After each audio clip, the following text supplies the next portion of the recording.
Hey everyone, welcome to Locked On Lakers for Thursday. Brian Kamenetsky, Andy Kamenetsky, the most inspirational Lakers win of the season, and we are here to celebrate it with John Nichols. You know him as LeJethro Jenkins from Out of Pocket on Wave TV, and Jenkins and Jones, the podcast. It's all next. You are Locked On Lakers, your daily Los Angeles Lakers podcast. Part of the Locked On Podcast Network, your team every day.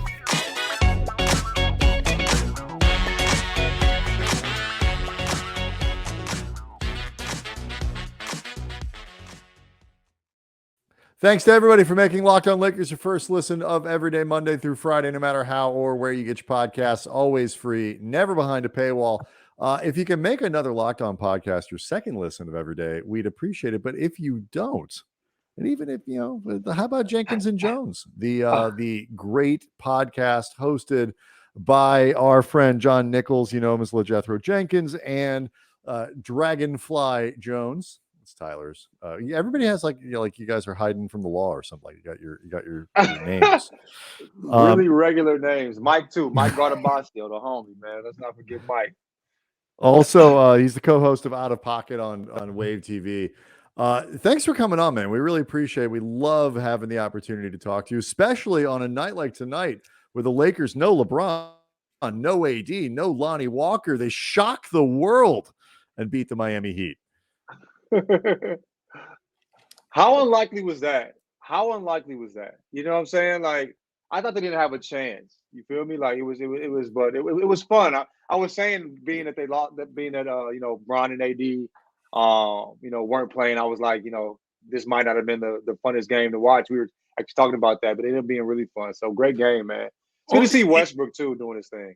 Well, it's not just like the idea that it was unlikely that they were playing, Miami at full strength while they were shorthanded. They kept getting more shorthanded as the game went along. Like, you knew you weren't going to have Anthony Davis, and Lonnie Walker's still dealing with that bruised tailbone.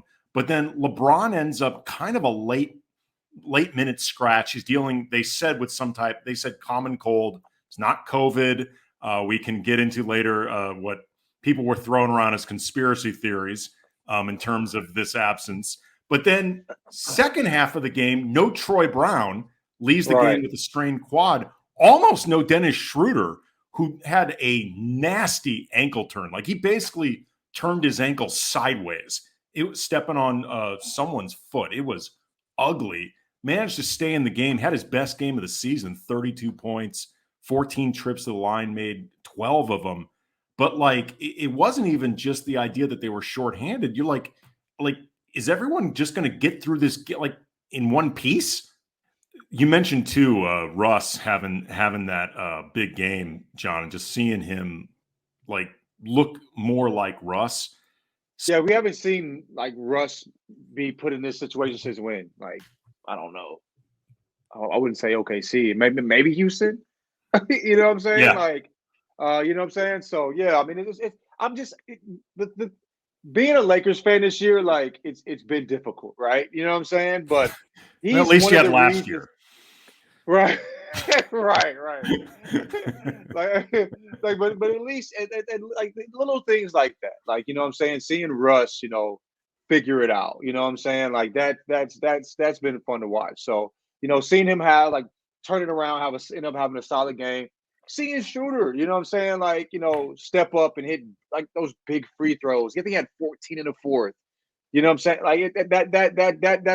That's fun. So you gotta maybe get kind of granular and find little things to enjoy. But it's been dope. We've been watching Bron. Just watching Bron at his age do what he's been doing. It's been fun. I wish it came with more W's. I wish Pelinka would try to figure out how to get them some help. You know what I mean? But there's a couple of things to rejoice about. We'll get to those things in a second here, but I want to ask you, because there's the NBA guy watching Russell Westbrook experience of watching Russell Westbrook, and then there's the Laker fan deeply invested in the results of the game and the progress of the team experience of watching Russell Westbrook. So what has this been like for you, who kind of does both? Yeah, like for sure. Like Russ isn't the best fit for this team, point blank. You know what I'm Oh, saying? We all know this, right? You know what I mean? it's a controversial Pelinka has a statement right there, John. Pelinka has. I don't want to say Russ is trash or he's. I like Russ as a player. I just don't like him on the Lakers, and so it's been cool to see him kind of turn it around. They found a place where he could be successful, but I think with what we're paying him, obviously, and what we could potentially get with them, if they throw in those extra trades, like I'd much rather, you know what I'm saying, see him on a different team, But so it's been difficult. Like it's obviously been frustrating, but I still like him as a person and as a player and want him to be successful. There's just no middle ground. I think that's part of the problem. Like in the first half of Wednesday was a perfect example of that. Like he's dropping dimes on this, making great assists, all this kind of stuff. And then, has 3 or 4 turnovers at the end of the first half that are like he's just throwing the ball to the other team. Like the good plays are so much fun. Like, you had that little crossover, I forget who it was on skates and all, and then just make some of the most mind-bogglingly awful plays. I wish there was some stuff in the middle just to keep your blood pressure even. It would be easier to watch him, even if the end result was the same. That's been Russ's game since Houston, though, has it not? Since Houston, that's the Russ we've seen where it's like, oh wow, these mind-blowing moments, where he seems like, the Russ in OKC, and then it's just like, does this guy know how to play basketball? Well, it's odd.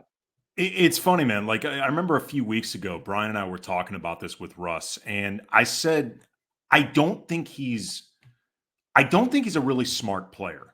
And I want to make it clear, I think he's a smart person. Like he's a smart human being. And obviously his understanding of basketball is better than the 3 of us combined will ever be. But that being said, though, he is somebody that I think he's never had to be that smart of a player because for so long his athleticism was so incredible, and he obviously sees the floor well. You wouldn't be able to stop him whether he's playing smart or not. And as he's gotten older and that athleticism has been in relative decline, he's not one of those guys that has made up for it by becoming more cerebral. He's still just a hard charging dude. That's just the way he plays. He's not a guy that goes out there looking to outthink you. Also, the thing is too, the place he plays from, it's like as a hooper, you're like, I want to bust this dude's tail. You know what I mean? This dude has no business, and it comes from he plays from a place of ego. You know what I mean? Mm-hmm. It's not like it doesn't always make the best basketball decision. It's more like, I want to cook this dude. You know what I mean? I can blow by this guy. And he's always been able to do that. And I think we all kind of knew once Russ, based on the Russ that we've seen and the decisions he would make at times, we knew once that athleticism started to go, it would be tough to watch. And last year was heartbreaking. You know what I mean? This year, I think he's kind of figured out a little something. And he has those moments, but the stretch he had last year, which his numbers were better if you look at them, but it didn't feel like it. You know what I mean? It didn't feel like it at all. So, I was thinking last year, I was like, is he going to have a place in the league after this contract? We talked about that a lot. I don't feel that way now. You know what I mean? Let's talk about that, because there is part of the reason there's that skepticism is I don't think there's anybody in the league, maybe not on the level of Kobe, on the level of Jordan, who is more dedicated to the ethos of how he plays than Russell Westbrook. And so I'm curious what you think, what it does look like going forward, how this translates to permanent sixth man. Is this the role he plays? We'll talk about that. Talk about LeBron. We'll talk about whether or not Rob Pelinka can get these guys some help next. Locked On Lakers is brought to you by LinkedIn. As a small business owner or hiring manager, success in 2023 all depends on your team members. And that's why you have to check out LinkedIn Jobs. With LinkedIn Jobs, you can hire qualified candidates more efficiently by using targeting tools to match open roles with people who have the skills, value, and experience to help achieve your goals. LinkedIn goes beyond resume data by using insights from your job post, your company, and their 875 million profiles to land the most qualified candidates. LinkedIn Jobs makes it easy to screen and rate applicants all in one platform. And that's why small businesses rate LinkedIn Jobs number one in delivering quality hires versus leading competitors. You want to set a tone for 2023 fiscal success now, right from the jump, which makes this a critical time for you. LinkedIn Jobs helps you find the most qualified candidates that you want to talk to faster. Post your job for free at linkedin.com/LockedOnNBA. That's linkedin.com/LockedOnNBA to post your job for free. Terms and conditions apply. So John, part of the reason I think the debate around Westbrook was so interesting in terms of like, because everybody's looking at this, he's just got to change how it is. Of course, he's going to have to come off the bench because otherwise nobody's going to want to put him on their team, or he's going to have to make these kinds of adjustments. But when you've done it like Russ has for so long, and that way he plays is what's defined him. He's, like you said, enormous ego attached to it because that's how he got where he is. Do you think this is a 1-year thing, or do you think wherever he goes next year, or even I guess it could stay in LA, it's not totally impossible?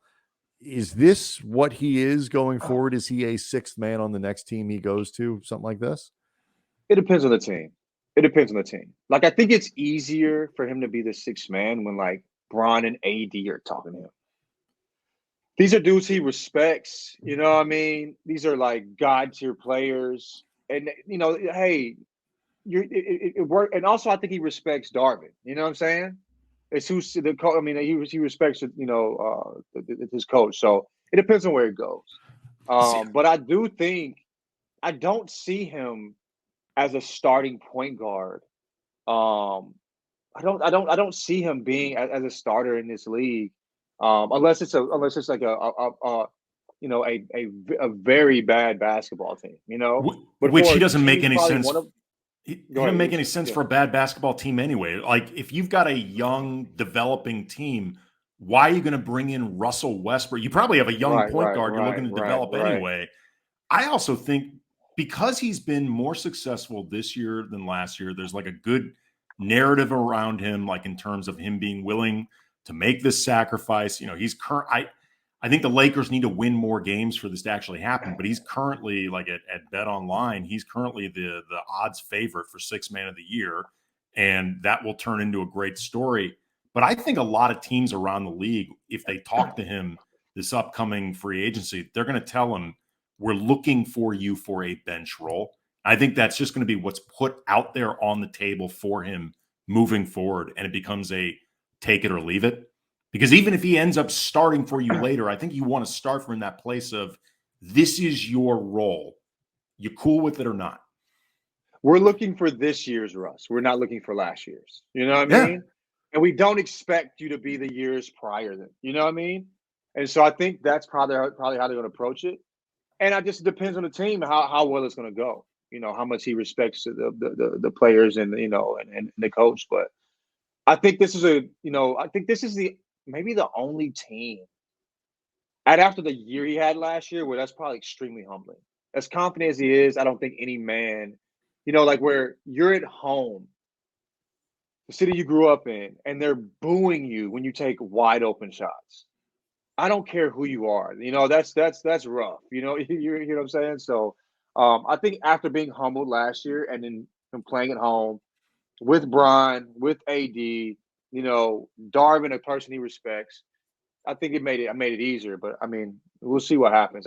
Regardless, I hope he figures it out. I like Russ. What do either one of you guys know? And I should probably, because 5 days a week we're talking about the Lakers. It never really occurred to me that this could ever be a thing. So I don't think I looked it up. Obviously, the Lakers, to create the cap space they want to have this summer, assuming they don't make a trade, have to renounce the cap hold, the 40, whatever it is, $50 million Russell Westbrook cap hold. But assuming Seven, I think. Are there mechanics where consider it renounced? But like once that happens, let's say he finishes through this year. He's the reigning sixth man of the year. He wins the award. Like, are there mechanics where he comes back? Like, does that make any sense at all going forward? No, no, no. I mean, I think it's just that simple. I mean, we've seen it for I 2 agree with years you. straight, and it hasn't made any sense. I don't think we need to see it for a third year. Well, especially too, like I realize that with the cap, I would think with the way the cap works, like there might be more wiggle room to bring him back while Right, still you adding, renounce him, but you can bring him back with an exception or something. I'm not even so much thinking about the rules literally, but like, let's just say it was doable. Well, like, even if it was doable, does it still make sense? it's still Like, it's still not ideal to have a guy that you would want to play as much as Russ would be as a sixth man that is a bad fit with your best player. with that in mind, I think you're both exactly right. He has definitely changed. I think the perception of him. This is an important step he's taken. It's still going to be hard for him to find a home next year because what you're talking about, Andy, applies to a lot of teams, and John, you as well. Like, it's amazing. Like, this story could go the way it is, and the redemption thing, and he wins sixth man of the year, and he's still hanging out next year looking for a place to go deep into the summer. Like, that is a very realistic possibility. We knew it was going to be quick with Russ, though. We knew when it went left, it was going to go take a hard left, because he relied on his athleticism so much, and he was a guy that if he didn't like something in his way, he could move it. You know what I mean? He's so explosive, go by it, jump over it. It never mattered. And what interested me, or what I've noticed most is like when I didn't think about this when his legs went, how high he jumps on his jump shot, how much that affects that. When it's just short all the time like that, that's legs. That's his legs. And so so we knew it was going to happen quickly. It's just sad to see. You know what I mean? It's just been it will be sad to see him go out. The triple double king. You know what I mean? A MVP go out how Melo has gone out. Well, but it would be really interesting to see like how he feels about if this was his last season. Did he go out on his own terms? Because Russ to me feels like somebody who very much would care about the principle of going out my way. And like I don't want to make this an exact comparison because with the guy I'm about to name, it often felt kind of sad. But like Allen Iverson ultimately went out on his own terms. Like he was not willing to adjust. And it cost him potential years of his career. But AI was clearly somebody that was like, I want to play my way. Like I used to talk about this with Kobe all the time. Like Kobe was somebody that played in a very specific way for very specific reasons. And if he wasn't able to do it in the setting that he wanted as like the guy on a good team that everything is centered around, like he wasn't interested. I remember Kobe talking about when he would retire. And he said, I think he specifically said, I'm not going to be here being a 17 point per game guy. Mm-hmm. Yeah. That's not me. You know what I'm saying? I'd rather not play the game. I think at the end, because of the injury, it became that, yes. Yes. But it was due to the injury. You know what I mean? Like prior to that, he was 29 a game, it was crazy. But, so but Westbrook ain't Kobe. No. You know what I mean? Yeah. And obviously, like, the guy, what did he go for tonight on Wednesday? It was 18, 9 and 8 or something like that. 21, 8 and 9. And yeah, 18, 8 and 9. Sorry, I had it backwards. And he's, like I said, leading odds for sixth man of the year. It's like averaging 14 and a half, about 7 rebounds, about 8 assists, all that, whatever it is. It's not that he can't be productive. It's just that he's still, even in this role, hard to slot in somewhere. Well, he's especially over the long term, because like you say, John, so I don't want to throw dirt on the guy on a night, especially after he did some nice things in a really big game for the Lakers, but he is still a wildly fascinating basketball figure to talk about and project and think about both this year and going forward. He's a good basketball player. You know what I'm saying? It's not about is he good enough to be in a league. It's like, can what Russell Westbrook be himself and fit on another team? Well, And that's the issue. And there's very few people like Kobe, where like, you know, you just let Kobe do Kobe for as long as he wants to do Kobe. well, You know what I'm saying? There's very few people like that, you know. It's funny, John, when you say like let him be himself. Russ has adjusted in terms of his role. Plays exactly the same Exactly as he the did same. before. Exactly the same. It's not like he's still a bully. You know what I mean? I mean, it's not like he's made these massive adjustments on the court in terms of how he plays. It's just like, look, I will accept coming off the bench. Don't ask me to do anything else. That is where this ends. One guy, though, who you do just say, you go be you until the wheels come off and you decide to walk away, is LeBron James. Didn't play in Wednesday's game because he is under the weather. Or is he, according to Andy's conspiracy theory? But what was the conspiracy theory? I'm interested. We'll get into we'll this. tell you that, and we'll Okay. ask the question as to whether or not this team deserves help next. Locked On Lakers is brought to you by Built Bar. Okay, if you're looking for a delicious treat but don't want all the fat and the calories, you got to try a Built Bar. We all just got through the holidays, and I know I could stand to eat a little healthier after the damage that I did to myself. And I'm sure a lot of you are in the same boat, but you don't want to compromise taste, and that's why you got to try Built Bars. With Built, healthy is actually tasty. It's perfect for a New Year's resolution, and as always, these bars are covered in 100% real chocolate. They come in unbelievable flavors like churro, peanut butter brownie, coconut almond. They still taste like a candy bar, but just 130 calories and 4 grams of sugar, but 17 grams of protein. The protein is what you want. And you don't need to wait around now to get a box. For years, we've been telling you about ordering Built Bars at Built.com, and that still works great, but you can also get them at your local Walmart in the pharmacy section. You don't actually need a prescription, though, or at Sam's Club. You can drop by either spot, pick up a box of different flavors like cookies and cream, brownie batter, and churro. Enjoy. So Andy, was LeBron sick today or no? Well, I mean, first of all, he certainly felt well enough to be tweeting down the stretch, including after one of Schröder's big baskets down the stretch. He tweeted out "menance." He meant menace. Oh, LeBron.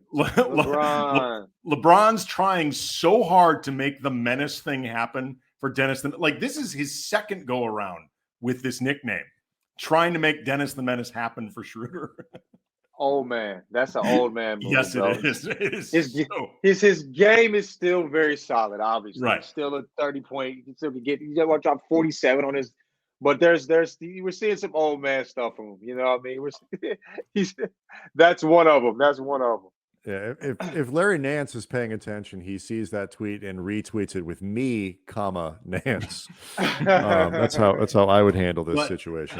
The conspiracy theory, I saw some people on NBA Twitter, Lakers Twitter, wondering if LeBron was sitting out this game on national television against the Heat. There's always the storylines that come with that, and now they get dropped because LeBron isn't playing in this game, to prove a point, in terms of what the team is missing without him. He's made it really clear over the last week or so that he wants more help.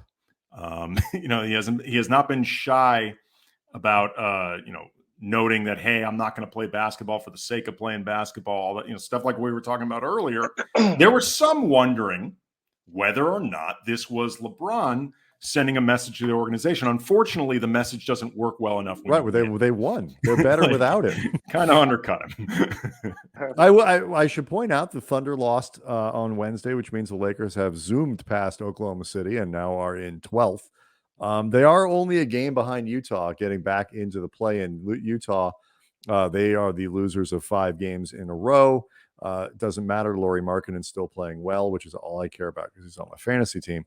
But they're 17-21. They've got a winnable game against Atlanta, but still a difficult January coming up Friday. Still a difficult. Is this team worth trying? Let's say there is a trade out there potentially at least decent enough trade where you could bring in a little help, you sacrifice those picks or whatever. Is this team, John, do you think worth trying to save? Yes, because like all you need to give up is 2 second-round picks. No, 2 firsts. Like We're talking 2 2 firsts. firsts. I'm talking about the firsts. 2 firsts. But I mean, it's like where are we getting those picks at though? And how well good have we been at developing talent? You know what I'm saying? Like we did get AD through we did get AD through the talent that we drafted, right? But Yeah. like for me, I'm wondering, the foundation is AD and LeBron. AD struggles being healthy.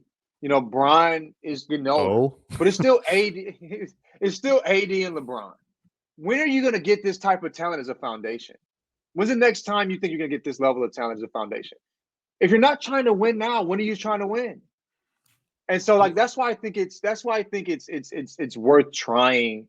We're trading those 2 picks to have a competitive team that if they go on a run and AD stays healthy, you never know what can happen. Okay, well that actually, like, getting a little more specific than what Brian asked you.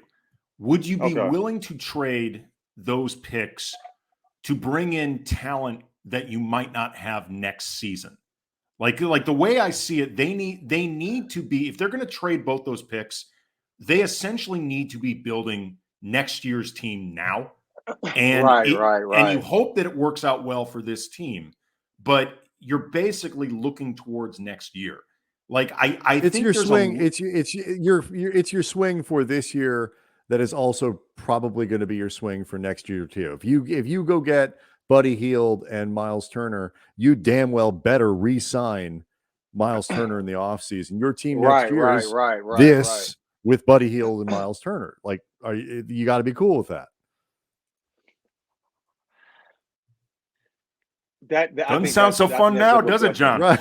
Not so fun at this point. Not so fun at this point. But I just it's and also, like, if you do sign them, what do you get from them this year? Like, how good is the team going to be? Like, chances are that they'll, you might get a second round. You know what I'm saying? I'd be thrilled with a second round. Are you kidding? If they lose in the second round, it'd be, you know what I'm saying? It'd be, I mean, that's probably the most you could realistically, expect. But it's just like, it's more watchable than last year. But I'm just wondering, like, are those picks really as valuable as they're making them? I don't know. I think that's a great point. I don't think you can get as much for those 2 picks as Lakers fans like to think you can.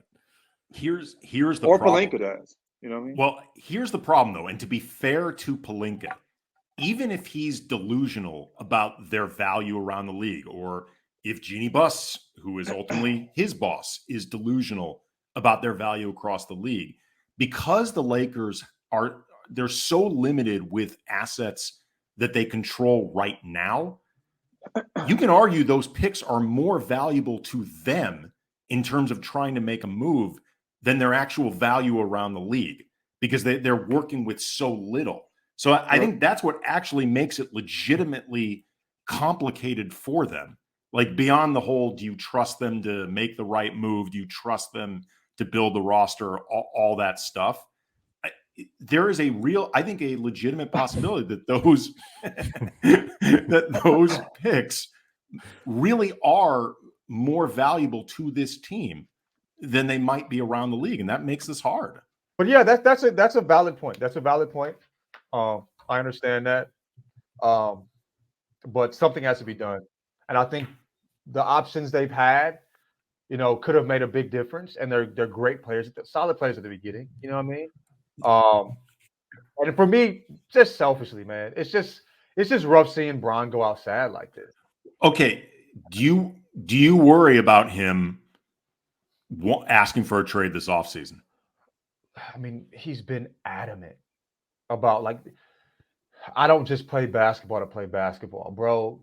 He might as well have, I mean, it was blatantly obvious he's not happy. No. You know what I mean? He said it in the way that you have to say it, but it's like, yo, something needs to be done. this is not what I came to LA for. I don't know if he does, but I think it's for reasons that aren't just basketball reasons, because Bron's making a lot of money being in LA. You know what I mean? And his family. So that's the thing. That's what I was going to say. Is all the stuff that brought him here had nothing to do with the Lakers. I mean, the Lakers were a nice perk and get to play for wear the purple and gold, historic organization. LeBron is a basketball historian. It's either that or the Clippers. Right. But it's like he came here because he wanted to be in LA. His family likes it here. They're comfortable. And he is, at 38 years old, he doesn't want to be bouncing from this team to that team to this team to that team while his family's in LA and like all this stuff. I can tell you, Savannah's like, we're not going anywhere. I'm not going anywhere. You may go somewhere. I'm not going anywhere. Maybe he bounces to a team that, whatever year it is that Bronny is in the league. But this is the thing, the Lakers, like I could see this almost becoming a sort of game of chicken where the Lakers could, in theory, call his bluff or, my God, even trade the guy. But I'm not sure. I'm not sure he really wants to go. I'm actually pretty sure he doesn't want to go, but he also doesn't want to play meaningless basketball. And those two things very well might be mutually exclusive. I will say this, though, to your point about rescuing the team, they are 17-21. That is a bad record. They started 2-10. So they're 15-11 since then. That's not awful. No, that's not. And that's not that awful in the West too. The West is especially considering they haven't had AD for a lot of it. And I think the most compelling point is the one you made, John. Is like, as flawed a combination as Anthony Davis and LeBron James is, it's where you're going to find better than that. If you trade them, you're trading them at the lowest possible value that they have, right? And you still don't have a lot of stuff to rebuild. And so, like access to stars and all that other stuff. I think your choices are try to improve it now or try to build with them again in the off season. It just depends on which one you think. Like right now, at least, I'm leaning towards, as nerve-wracking as it is, as much as it sucks, this is still the best two-man combination you're going to find, unless you're willing to blow it up and really dedicate yourself to 5 or 6 years of potentially missing the playoffs more. That's exactly where I'm at. It's going to be really interesting too. Like the idea of if say they told LeBron, like, look, we just don't feel like between now and the deadline, we can make a move that will really matter, particularly with the limited assets we have. We can only trade them once. We think we actually have a better opportunity to build a real team with cap space, using those picks as potential incentive if we want to trade into the space, whatever. We think our best shot comes this offseason if LeBron actually trusts them at that point. Like that will be really fascinating if he's just like, you know what? I hear what you're saying. I don't care. And the thing is, they both would be right. Yeah. They both, I understand that point you're making about it would be if he would just wait out a year.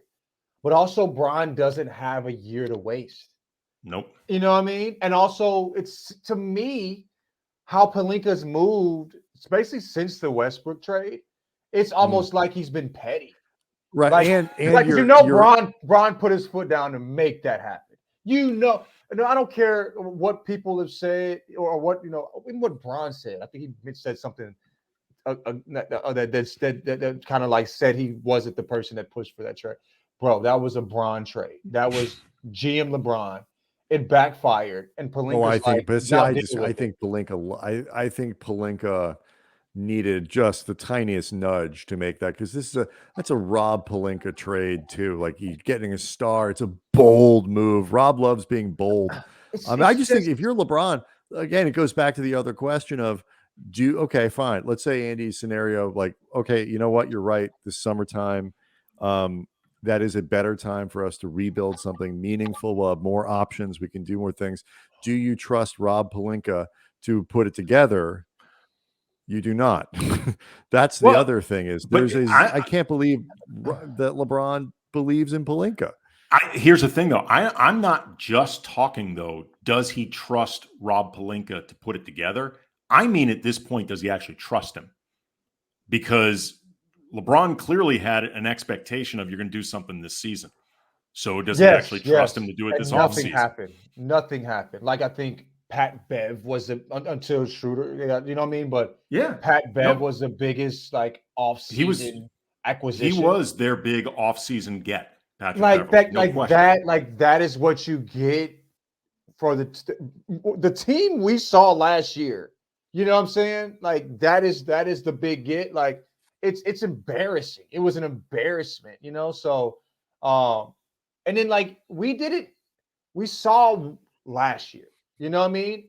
We didn't need to experiment again or further the experiment with Westbrook. You know, like, we didn't need that. I don't know, man. I would completely understand if he just did not trust him at all. All right. He is, you can find him everywhere in the basketball universe. Look, he's got properties with his face on them. He's got the Jenkins and Jones podcast. He's got Out of Pocket. There he is right there. You know, right there. Look at him. John Nichols, you know, is LeJethro Jenkins. Thanks so much, man, for giving us the time. We know you are putting a lot of content out there. You are a very busy guy, and we appreciate you making and a new father. New father, man. Baby Sonia, she is 14 months now, man. She's eating stuff off the floor. Right. She started walking at 11 months, and you know, people were like, well, you know, watch out, you know, it really starts there, and it does. Like, you know, she's in everything, but she is exponentially more fun. So yeah, they are. You know, I think walking, it makes them easier to keep track of, because like those last 2 or 3 months of crawling, they're like ninjas. Right. Walking kids, and at they're least loud. Walking, right? Walking, and also like I can like put my little finger out and she'll grab it and we can walk together. You know what I mean? And the personality's showing, and she's like goofy and funny now. So it's like, bro, I'm enjoying the hell out of it. She listens to the podcast. She's got notes. No. I don't think her mom would appreciate that. My wife does it to her, but not when Somia's in the car. Didn't like your takes on the last episode. Yeah, maybe that's it. We'll blame it on that. We won't blame it on the all right, check out Jenkins and Jones. Check out Out of Pocket. Locked On Lakers on YouTube as well. Something else you can check out. You can see all this kind of fun happen. Let's see what happens with the Lakers. Got one more game before they head out on the road. Atlanta on Friday. This was a big win on Wednesday. Stole one back that they from the group that they'd given away. Let's see if it leads to anything, and we'll see everybody tomorrow.